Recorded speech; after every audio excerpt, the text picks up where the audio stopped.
ইতিহাস আছে কোনো এক গল্পে গোপাল ভাঁড় আমরা অনেকেই শুনেছি। চলো আজ তার রাজ্য আর রাজসভা দেখে আসা যাক।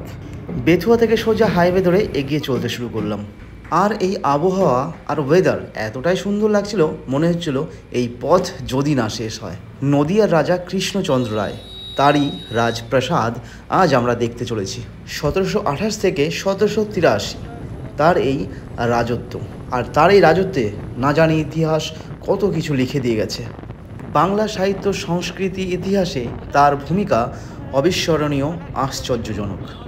সাংস্কৃতিক ফার্সি ভাষায় দারুণ পারদর্শী ছিলেন তিনি। নাট্য, সঙ্গীত রসিক, সাহিত্যিক, এইসব সমস্ত কিছুই তার পরিচয় দেয়। এই সমস্ত কিছুর মধ্যে একটি ছোট্ট ঘটনা বলে রাখা ভালো। রাজা কৃষ্ণচন্দ্র যখন নদিয়ায় রাজকর্ম সামলাচ্ছিল, তখন বাংলার নবাব ছিল আলীবর্দী খান, এবং তাদের মধ্যে একটা বিবাদও হয়েছিল, সে বিষয়ে আলোচনা করব। যাই হোক, আমরা দীর্ঘ রাস্তা অতিক্রম করার পর অবশেষে কিন্তু সেই কৃষ্ণনগর চলে আসলাম।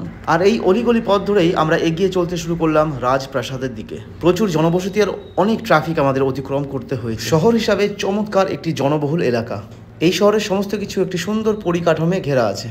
আরও একটি বিষয় জেনে রাখা ভালো, যখন নবাব সিরাজ উদ্দৌলা ইংরেজদের সঙ্গে সংঘর্ষে লিপ্ত হয়, তখন কৃষ্ণচন্দ্র ইংরেজদের পক্ষ নিয়েছিল।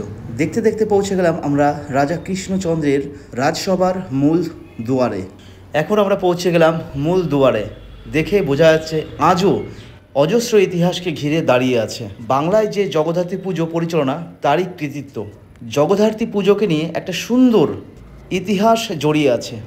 বাংলার নবাব আলীবর্দী খাঁকে সঠিকভাবে রাজকর দিতে না পারার কারণে 1754 সালে রাজা কৃষ্ণচন্দ্র কারাগারে বন্দী হয়েছিল। আর সেই সময়টা ছিল দুর্গা উৎসবের। নবাবের কারাগার থেকে অবশেষে তিনি যখন মুক্তি পান, তখন দুর্গা উৎসব প্রায় সমাপ্ত।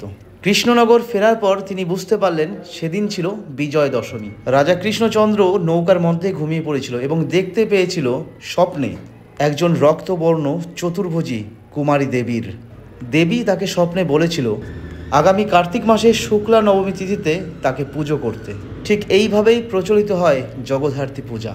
মূল ফটকটা পার করে আমরা ঠিক পৌঁছে গেলাম রাজসভার প্রধান দরজায়। এই হচ্ছে প্রধান দরজা। তবে এখানে প্রবেশ কয়েকটা বিশেষ দিনেই মাত্র করা যায়, যেমন জগদ্ধাত্রী পূজা একটি উল্লেখিত দিন।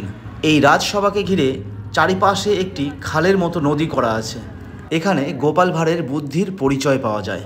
গোপাল ভাঁড়ের কথা অনুযায়ী শত্রুরা সহজে আক্রমণ করতে পারবে না।